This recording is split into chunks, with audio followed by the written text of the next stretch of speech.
सा rate applicable है, तो रेट एप्लीकेबल 65.22, ठीक बात है। और इसमें 1 मंथ प्रीमियम, 1 मंथ प्रीमियम कितना 60 10 50 ऐसा बोल रखा है, कितना 10 और 15, एक महीने का प्रीमियम क्या है 10 और 15, ठीक बात है। मतलब देयरफॉर 1 मंथ फॉरवर्ड रेट क्या आ जाएगा 65.32 और 65.42, बराबर है। ये 10 और 15 अगर जोड़ लूं उसमें तो 65.32 एंड 65.42 ये रेट आ जाएगा एक महीने के बाद का, इतना information. And bank agrees to take early delivery, then what will be the net inflow to mister X assuming the prevailing prime lending rate is 18%। तो व्हाट इज कैलकुलेट, क्या बोल रखा है इसी पे calculate net inflow to mister X बराबर assuming prevailing interest rate to be 18%। चलो, तो ये पूरा प्रॉब्लम हो गया, मैंने सारा प्रॉब्लम समझा। ये क्वेश्चन हो गया, सपोज एग्जांपल ये क्या हो गया क्वेश्चन कि 1 अक्टूबर को अपन कॉन्ट्रैक्ट टेंडर किए थे बैंक के साथ 31 दिसंबर का 65.40, अमाउंट रिसीव्ड 28 नवंबर बराबर, अर्ली डिलीवरी ऑन 30 नवंबर, मतलब 28 नवंबर को चल मान ले, 30 नवंबर का डेट अंत में दिया हुआ है, 28 नवंबर का ही रेट है और कोई रेट अवेलेबल नहीं। 1 मंथ प्रीमियम 1050, तो एक महीना का फॉरवर्ड लेंगे तो 65.32 65.42। Calculate net inflow to mister X on assuming prevailing interest rate. ध्यान दो, तो अब ऐसे केस में अपने को ये मानना पड़ेगा कि बैंक ने बाई किया 65.22 के रेट से बराबर, अपने को इनफ्लो कैलकुलेट करना है उसका, तो भाई उसने बैंक कितना पैसा देगा। चलो आंसर सोल्यूशन देखो, सोल्यूशन बैंक आज बाई कर लेगा तो क्या रेट पर, अमाउंट रिसीव्ड फ्रॉम बैंक कितना अमाउंट मिलेगा, बैंक विल बाय एट से अग्रीड रेट। बैंक एक महीना पहले बाय कर रहा है, क्या रेट पर, अमाउंट रिसीव्ड फ्रॉम बैंक, कितने रेट पर, तो अमाउंट रिसीव्ड फ्रॉम बैंक एक महीना पहले बाय कर रहा है, तो दैट इज $1 लाख इंटू 65.40, तो आपको पूरा पैसा मिलेगा 65,40,000 बराबर, ठीक है। अब ये एक महीना पहले बैंक ने क्या किया, बाय किया, तो अब 65.40 पे बाय कर दिया, तो बैंक अगर मान लीजिए उस डेट पे बाय करता तो बैंक को नुकसान, लॉस टू बैंक, वो आपसे रिकवर करेगा, लॉस टू बैंक।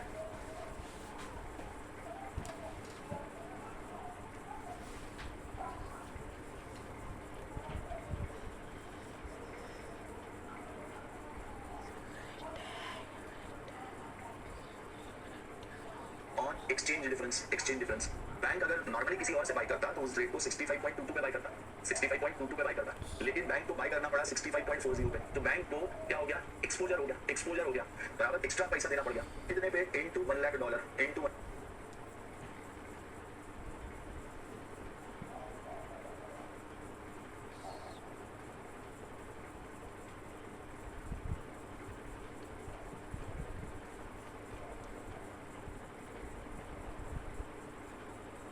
कितना ज्यादा देना पड़ा, हमारा बैंक से रेट था 65.40, बैंक ने एक महीना पहले खरीदा, तो भाई एक महीना पहले खरीदा तो बैंक को ज्यादा एक्सपोजर हो गया, ज्यादा पैसा देना पड़ गया, इस पैसे पे 18% बैंक का नुकसान हुआ ब्याज का, क्योंकि 18% बैंक अर्न की थी जो कि अब अर्न नहीं कर पाए, तो loss of interest to bank, ऐसा इंटरेस्ट आउट है, loss of interest to bank कितना, अगर इसका कैलकुलेशन करो, कैलकुलेट करके बताओ, 65.22 माइनस 65.40 इंटू 1 लाख इंटू 18%, तो भाई बैंक को नुकसान हो गया कितना, इंटू 31 डिवाइडेड बाय 365, 31 दिन का ही होगा ना, इंटू 31 डिवाइडेड बाय 365, 31 डेज 28 नवंबर से उस डेट तक 31 की 33, हाँ ठीक है, राउंड फिगर में 275 रुपीज का लॉस हो गया। एक बार फिर से ये लॉस समझाता हूँ, देखो क्या हुआ, ये बंद करो, चलो ठीक। अब बैंक को क्या लॉस हुआ जरा समझ लेंगे कि बैंक का लॉस क्या है। देखो बैंक ने ये पैसा कब दिया होता आपको, ये पैसा ओरिजिनल कॉन्ट्रैक्ट के तहत बैंक ने कब पे किया होता, तो 65,40,000 31 दिसंबर को दिया होता, लेकिन अभी आप जाकर के बैंक को बोले कि सर अर्ली ले लो, तो ये रेट बैंक ने आपको कितने दिन पहले दिया, मोर और लेस 33 डेज पहले दिया, मतलब 30 नवंबर को गए ना आप, तो 30 नवंबर को 31 दिन पहले दिया, 30 नवंबर का रेट ही नहीं है, कुछ कर नहीं सकते, उसका कुछ नहीं कर सकते, पर 30 नवंबर को दे दिया बैंक ने आपको। अगर बैंक के पास कोई और कस्टमर, आपकी जगह कोई और कस्टमर $1 लाख बेचने जाता, तो बैंक उसको कितने पैसे देता, तो जो 30 नवंबर का प्रिवेलेंट रेट है ये वाला रेट दिया होता बैंक ने, मतलब मान लो अंशिका जाती, मान लो मेरी जगह अंशिका जाती और बोलती कि मुझे $1 लाख बेचने हैं, तो बैंक ने उसके साथ तो कोई, अंशिका के साथ तो कोई फॉरवर्ड कॉन्ट्रैक्ट नहीं है बैंक का, तो अगर अंशिका के साथ कोई फॉरवर्ड कॉन्ट्रैक्ट नहीं है बैंक का, तो बैंक ने क्या पे किया था, बोला देखा होता आज का रेट क्या है, तो बताया 65.22, 30 नवंबर को अंशिका को उन्होंने 65.22 के रेट से पे कर दिया होता बराबर, लेकिन मेरे साथ तो बैंक का कॉन्ट्रैक्ट था, मेरे साथ बैंक का कॉन्ट्रैक्ट था 65.40 में, ऊपर ये लिखा था ना कि हमारे साथ तो कॉन्ट्रैक्ट था, तो बैंक को कॉन्ट्रैक्ट की वजह से कितना एक्स्ट्रा पे करना पड़ा, तो 65.40 माइनस 65.22 इतना एक्स्ट्रा पे करना पड़ा, तो ये $1 लाख इनटू 65.22 माइनस 65.40, इस पे बैंक का इतना आउटफ्लो ज्यादा हो गया, तो इतना अगर आउटफ्लो ज्यादा हो गया उसका 18% ब्याज पर है ना, और कितने दिन के लिए, 31 दिन के लिए, तो 275 रुपए बैंक आपका काट ले कि भैया मेरे को तेरे को एक महीना एडवांस में दे रहा हूँ, ये एक महीने पे हम लोगों ने 18% से 31 दिन के लिए 275 रुपए कमाए होते, जो कि हम नहीं कमा पा रहे क्योंकि मैंने आपको आज पेमेंट कर दिया, इसलिए बैंक ये 275 रुपीज इंटरेस्ट आउटले काट ले, loss of interest to bank on exchange. ये चीज समझ में आएगा, ये चीज समझ में आया क्या,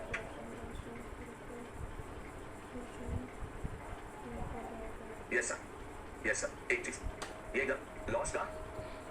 की जगह प्रॉफिट होता तो भैया वो कुछ नहीं देते, कुछ नहीं देते। लॉस की जगह प्रॉफिट होता तो कुछ नहीं देते, उसका ब्याज आपको देते नहीं, बराबर। नहीं देना चाहिए बट भाई प्रॉफिट में कोई शेयर नहीं करता, लॉस में हमेशा क्या करते हैं लोग, देना चाहिए बट बैंक ने देना चाहिए। अगर उल्टा रहा तो फिर बैंक आपको ब्याज देगी कि भैया उनको 1 महीना पहले। नुकसान का कोई साथी नहीं है, सुख के सब साथी, दुख में ना कोई, वैसा ही बात है भाई, है ना। तो वैसा ही है, सिंपल सी बात है। तो एनीवे बट देना चाहिए। अपन थ्योरेटिकली अपन जब कैलकुलेट करेंगे तो अपन रिसीव भी करेंगे, इंटरेस्ट क्या करेंगे रिसीव भी करेंगे, प्रैक्टिकली कोई नहीं देता। एनीवे भैया तो हम थोड़े बोल रहे बैंक जमा क्या देगी बात को, वहाँ बैंक का सबसे सिंपल सा जवाब ये है कि बैंक ये बोलेगी मैं बोला क्या अगली के लिए, हमने बोला क्या अगली आने के लिए, आओ ना 31 दिसंबर को आओ, उस दिन अपना रेट कॉन्ट्रैक्ट हुआ, अगली कौन है कस्टमर, तो मैं प्रॉफिट क्यों दूंगा, लॉस होगा तो लूंगा, प्रॉफिट नहीं दूंगा, है ना। बैंक का फंडा ये है क्योंकि यहाँ पर इंसेप्शन वो अर्ली डिलीवरी का सिर्फ इसके एंड से आ रहा है, तो अर्ली डिलीवरी आ रही है कस्टमर के एंड से, इसलिए वो क्या बोल रहे हैं कि भाई हम लोग लॉस तो लेंगे आपसे लेकिन प्रॉफिट पे इंटरेस्ट देंगे नहीं, इंटरेस्ट देंगे नहीं आज, तो क्योंकि तुम आए हो, आप आए हो ना कि प्रीमियम का कोई इफेक्ट नहीं होगा। नहीं प्रीमियम का कोई इफेक्ट है, प्रीमियम की क्या बात है, ये तो प्रीमियम सब ले चुका हुआ, ऑलरेडी ले चुका, तभी तो आपको ये रेट दिया था उसने 65.40, ये रेट आपको तभी उसने दिया था, सब प्रीमियम बैंक आपसे ले चुकी है, तो भाई अब रेट है 65.40, आप बस क्या हो गया 1 महीना पहले चलेगा, तो 1 महीना पहले आपको मिलेंगे 65,40,000 रेट कॉन्ट्रैक्ट, उसमें से वो ब्याज काट लेगा, ठीक है। इसके अलावा वो काटेगा स्वैप डिफरेंस। स्वैप डिफरेंस मतलब अगर बैंक ने आज बेचा होता, देख इस चीज को ऐसा उस दिन फिर से सोचो, अगर बैंक को सर मिस्टर एक्स ने 1 मंथ के लिए मनी इन्वेस्ट किया होता तो फिर 1 महीने के लिए 1 मंथ के लिए मनी इन्वेस्ट किया होता, मतलब ये $1 लाख इन्वेस्ट कर दे और फिर उस डेट पर दे, ऐसा बोलना चाह रहा है कि आज उसको $1 लाख पहले मिल गए तो ये $1 लाख आज के रेट से वो 65.22 के रेट से कन्वर्ट कर ले, उसको इन्वेस्ट कर दे, फिर जो अमाउंट आएगा वो अमाउंट अर्न कर लेगा, ऐसा बोलना चाह रहा है। तो तेरे कॉन्ट्रैक्ट का मतलब ही नहीं हुआ ना, फिर तो जो फॉरवर्ड कॉन्ट्रैक्ट है उसका तो कोई मतलब ही नहीं हुआ, चलेगा वो भी कर सकते हैं, दैट कैन बी कैलकुलेट करके देखना पड़ेगा कि उसमें क्या बेनिफिट मिल रहा है। अभी तो ये तो समझ पहले अर्ली डिलीवरी कर दी, ये गया मिस्टर एक्स और सीधा क्या दे दिया $1 दे दिया। अब बैंक को देखो आज रेट खरीदना पड़ा 65.22 में, ये चीज अब बैंक अगर क्या की खरीदी है तो 65.22 में, और बैंक इसको बेचेगी, मान लो बैंक इसको क्या करेगी सेल करेगी बाय फॉरवर्ड, तो बैंक को क्या रेट पे खरीदना पड़ेगा 65.42 के रेट से। इसको इस तरीके से सोच सकते हैं, मान लीजिए कि अगर ये ऑन टाइम आया होता, उस डेट पे आया होता तो बैंक ने क्या किया होता, बैंक ने आपसे खरीदा होता 65.40 पे, कुछ भी कोई अर्ली डिलीवरी कुछ नहीं। 1 मिनट के लिए स्वैप डिफरेंस को समझने के लिए ऐसा समझो कि मान लीजिए ये $1 लाख लेकर कब आता 31 दिसंबर को आता, तो बैंक ने खरीदा कितने में होता 65.40,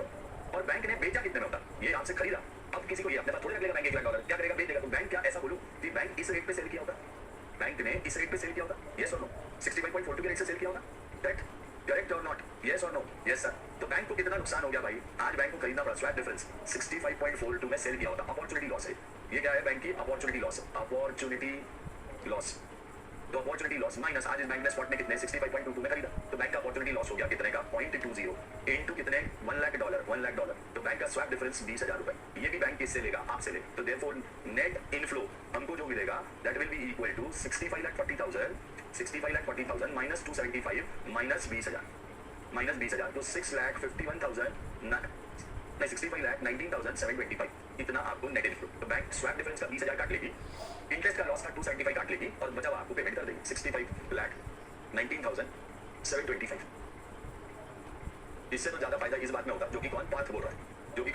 पार्थ बोल रहा है, या कुछ भी नहीं करते हम लोग, 65,19,725 नेट आपको मिलेगा क्योंकि आपने अर्ली कैंसिल किया। बात समझ में आई क्या? हम लोगों को अगर 31 दिसंबर को ये हम लोग मतलब बैंक को अगर 31 दिसंबर को ये $1 लाख मिलते तो बैंक उसको क्या कर देती, आपसे खरीदती 65.40 में और बेच देती 65.42 में, बराबर। बट अब बैंक को कितने में खरीदना पड़ा, 65.22 में खरीदना पड़ा, तो 65.22 माइनस 65.42 इतना बैंक का और लॉस हो गया, अपॉर्चुनिटी लॉस, तो ये अपॉर्चुनिटी लॉस आपसे बैंक ले लेगा। स्वैप लॉस समझा क्या?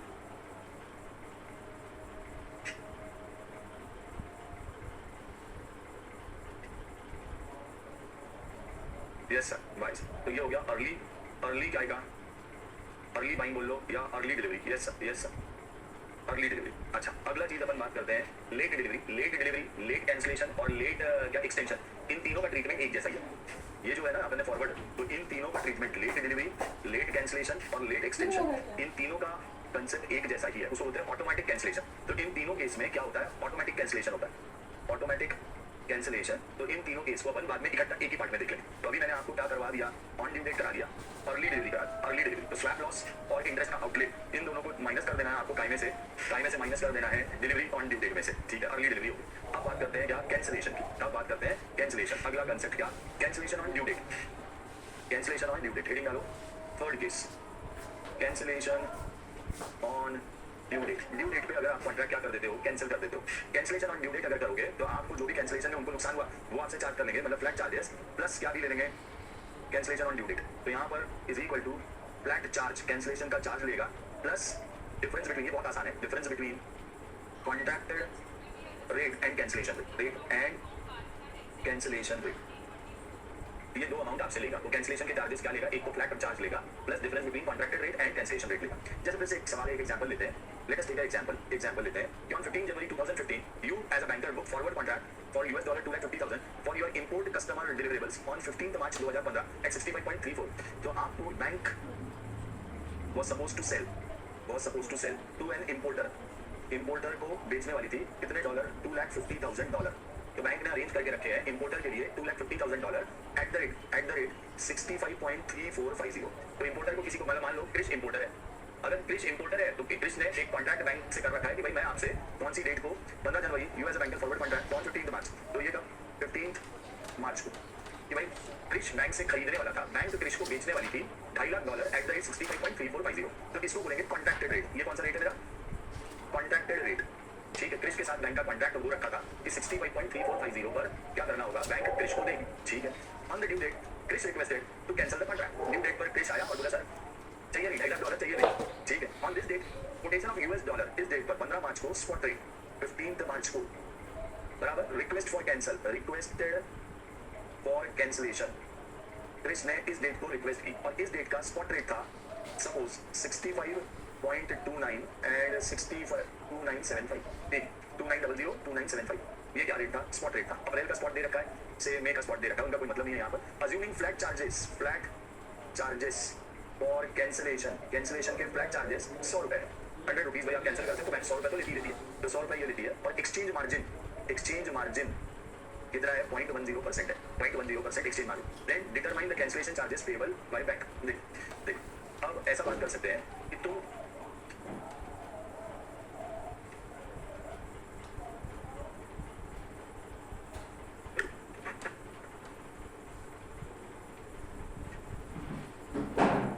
ऐसा मान के चलो, अब कैंसिलेशन बैंक का कॉन्ट्रैक्ट था, अब इसको ऐसा मानने का आसान सा चीज है, बैंक बोलेगी ना सोच के देखो कि नहीं कैंसिल तो नहीं होगा, मान लो ऐसा माना, बोला बैंक ने कैंसिल नहीं, फिर आप एज एन इंपोर्टर फिर से बोला तो सर क्या चीज है, तो एक काम करो, बैंक ने बोला एक काम करो तुम मुझसे इस रेट पे ही खरीद लो और फिर मैं अभी तुरंत ही आपसे आज के बाइक रेट पे बाय कर लेती हूँ। बैंक क्या बोल रही है, बैंक बोल रही है देखो आप, हम ऐसा मान रहे हैं कि आज पहले हम आपको सेल करेंगे, मतलब 65.345 पे आप सेल करेंगे क्योंकि अपना तो कॉन्ट्रैक्ट हो रखा है। तो कैंसिलेशन भूल जाओ, अज्यूम करो कि मैंने नोशनली तुमको बेच दिया, ठीक है, तो $250,000 किसके पास आ गए, क्रिश के पास आ गए। अब पूरा $250,000 का क्या करो, तो बैंक बोलेगा वापस बेच, तो बैंक वापस बाइंग रेट पे बाय कर लेगी। तो कैंसिलेशन को ऐसा हमेशा सोचना कि भाई क्या करेंगे, पहले क्रिश को अपन दे देंगे, $250,000 किसको दे देंगे, क्रिश को दे देंगे, और उसी समय उसी पॉइंट ऑफ टाइम पे at the very point of time वापस क्रिश से खरीद लेंगे। तो भाई जो भी डिफरेंस है क्रिश का नुकसान हो गया। तो क्रिश को जब बेचे तो क्रिश ने क्या रेट दिया, 65.3450, क्रिश को ये रेट पे मिलेगा। तो लेट अस अज्यूम इसमें सॉल्यूशन से बैंक का सेलिंग रेट क्या रेट है भाई, 65.345 जिसको बोलेंगे कॉन्ट्रैक्टेड रेट 65.3। इंडिविजुअल के पॉइंट ऑफ व्यू से सोचेंगे ये बैंक के, कैसे पता चलेगा, हमेशा बैंक के पॉइंट ऑफ व्यू से सोचना, इंडिविजुअल के पॉइंट ऑफ व्यू से सोचना है। बैंक पहले क्या करेगी, बेच देगी 65.345 पे, ठीक है। अब बैंक क्या कर लेगी, वापस बाय कर लेगी, तो bank will buy, bank buying rate वापस खरीदेगी आपसे। बैंक कितने, आज का बाइंग रेट देखो क्या है, बैंक का 65.290 ये रेट है, और इसमें बैंक को मार्जिन कितनी चाहिए, 10%। मतलब जब अपन बाय करते हैं बैंक ब्याज काट के लेती है, और जब बैंक सेल करती है तो ब्याज जोड़ के लेती है। मतलब ये जो बैंक बाइंग रेट है कितना रेट है, 65.29, इसमें से वो मार्जिन काट लेगी। बाइंग रेट में हमेशा मार्जिन बैंक काट लेगी, कम पैसा देगी तुमको, मार्जिन 10% काट लेगी। बैंक के एंगल से सोच रहा हूँ तो बैंक इसमें 10% काट लेगी, तो 10% काट लेगी, मतलब ये बैंक इसमें 65.29 into 0.10 तो 653 बैंक इसमें कितना काट लेगी, into 0.10% है, सॉरी मैंने परसेंटेज का साइन नहीं दबाया, 65.29 into 0.10%, मतलब बैंक काटेगी 0.0653, 29 आ रहा है 653 करो, तो इतना बैंक आपसे मार्जिन काट लेगी, मतलब बैंक आपको और पैसा कम देगी। तो ये हुआ आपका कौन सा अमाउंट, कैंसिलेशन अमाउंट, ये कॉन्ट्रैक्टेड अमाउंट ऊपर वाला 65.345, और ये आया आपका कैंसिलेशन अमाउंट 65.29 माइनस 0.0653, तो ये आ गया 65.2247 या 2247 को राउंड ऑफ कर लो 2250, पिप राउंड ऑफ कर लो 225 ऊपर 345 है ना, तो इसीलिए 225 कर लिया, ठीक है। पिप 5 का होगा ऐसा मान के, ये राउंडेड होगा एक्चुअली।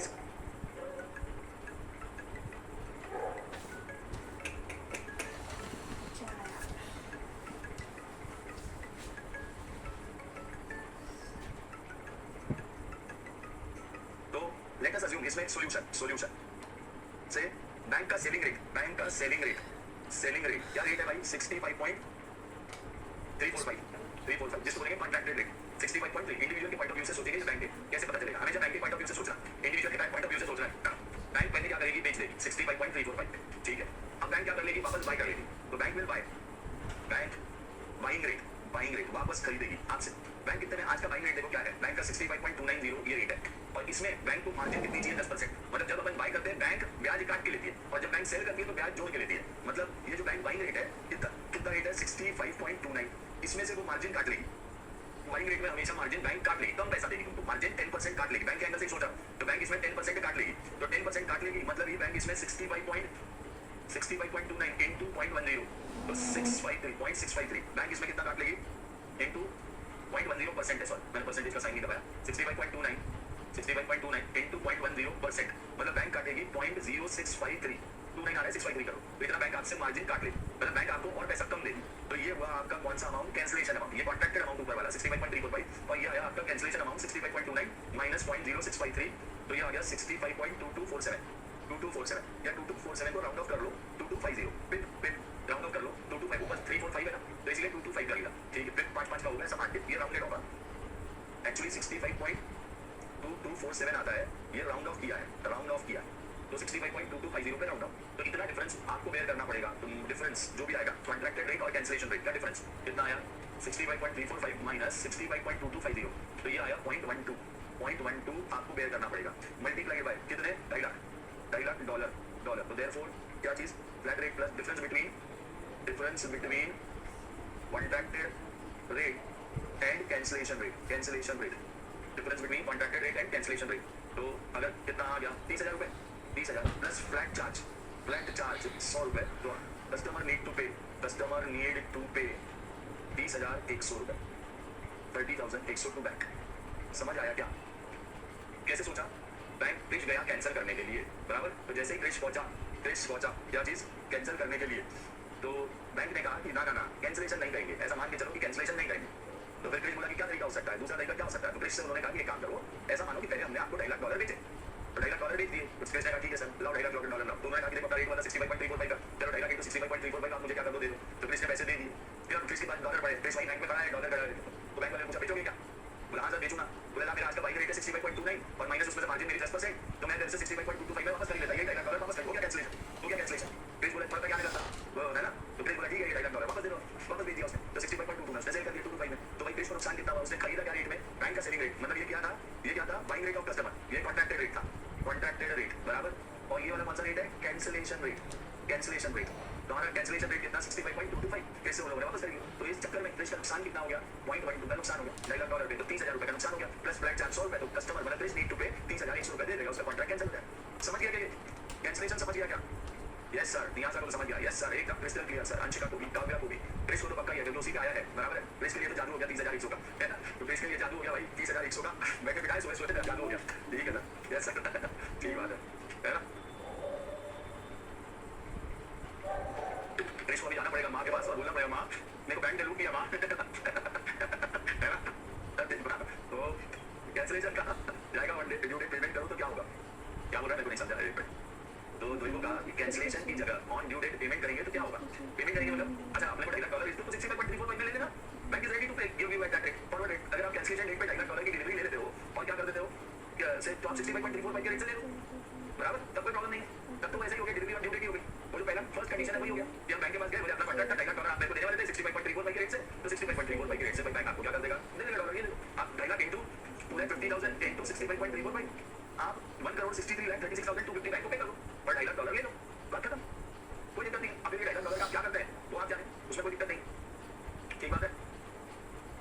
बैंक को कोई प्रॉब्लम नहीं है इस रेट पे आपको देने के लिए यार रेडी हर केस में बैंक लूट रहा है मैं तो बोल रहा हूँ इसीलिए भाई एकदम क्रिश कल सुबह 30,100 का नुकसान हो गया भाई नेक्स्ट देखो तो बैंक तो लूट ही लेगा हर केस में तो देखो बैंक का सिंपल सा फंडा है कि भैया मेरा जो भी नुकसान हो रहा है इस ट्रांजैक्शन की वजह से वो मैं आपसे लूंगा नुकसान हो रहा है तो दूंगा फायदा हो रहा है तो दूंगा तो बैंक देगी किसी सिचुएशन में देगी वापस दे देगी जैसे फॉर एग्जांपल अगर मान लीजिए उस दिन का इसी का एग्जांपल ले लो हमारा कॉन्ट्रैक्टेड रेट मान ले कॉन्ट्रैक्टेड रेट है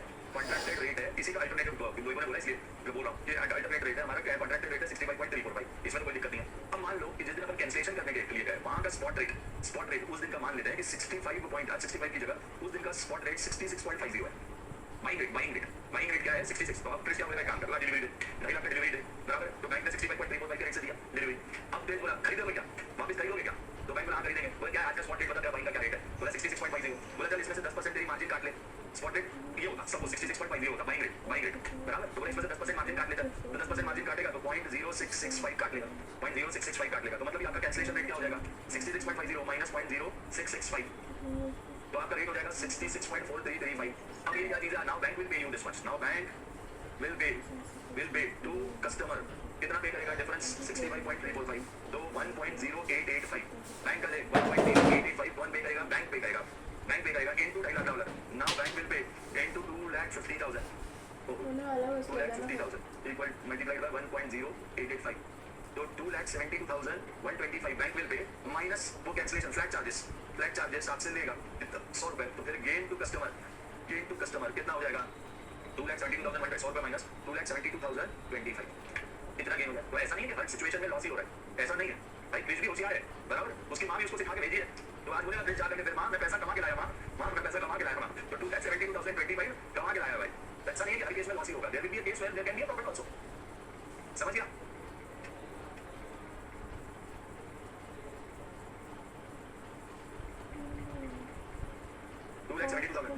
समझा क्या? कि ये सिचुएशन में क्या भी हो सकता है, प्रॉफिट भी हो सकता है। ऐसा नहीं है कि आपको हमेशा क्या होगा? लॉस ही होगा, ऐसा नहीं है। यस सर, बटर इसको लिख दो तो आगे बंदे पढ़ते हैं। हाँ जी, अर्ली कैंसिलेशन एक और सिचुएशन। अच्छा छोड़ कर देखेंगे अर्ली कैंसिलेशन और आगे का चीज कर देखेंगे, ठीक है? यहाँ पे आज इस चीज को लग जाते हैं, ये चीज यही लिख देते हैं। आज जितना लिखा है उसकी फोटो कोई भेज सकता है क्या? चिराग कोई भेज देना भाई, फोटो भेज देना। हाँ जितना भी लिखवाया है अलग अलग कंडीशंस। तो अगर बाइंग रेट कम रहा बैंक का तो ऑब्वियस बात है आपका नुकसान होने वाला है, लेकिन अगर बाइंग रेट उस दिन ज्यादा रहा तो ऑब्वियस बात है कि आपका फायदा होने वाला है। हमारा रेट 65.34 था और बैंक वापस वो $2,50,000 ज्यादा रेट पे खरीदेगी, तो भाई बैंक को नुकसान होगा, हमको गेन होगा। ठीक बात है, ये सबको समझ गया ना? Clear sir. तो यहाँ से आगे बात कब करते हैं? कल करते हैं। तो आज यहीं पर रुक जाते हैं। अर्ली जरा आज इस बैंक को इस चीज को 3 ही कंडीशन की आज तो कौन सी? ऑन टाइम डिलीवरी, लेट नहीं on time delivery, early delivery and cancellation. तो अभी एक अर्ली कैंसिलेशन करेंगे, फिर एक्सटेंशन करेंगे और फिर से क्या करेंगे? Due date extension, early extension और फिर लेट वाला देखेंगे। तो 3 कंडीशन कर देंगे, ठीक है? प्लीज कोई फोटो भेज देना, ग्रुप में डाल देना, कोई तो बंदा फोटो भेज देना। चलो bye bye everyone, all the day. आज के लिए यहीं तक खत्म करते हैं, कल आगे की बात करेंगे। ठीक बात है, चलो bye everyone, bye guys, bye bye.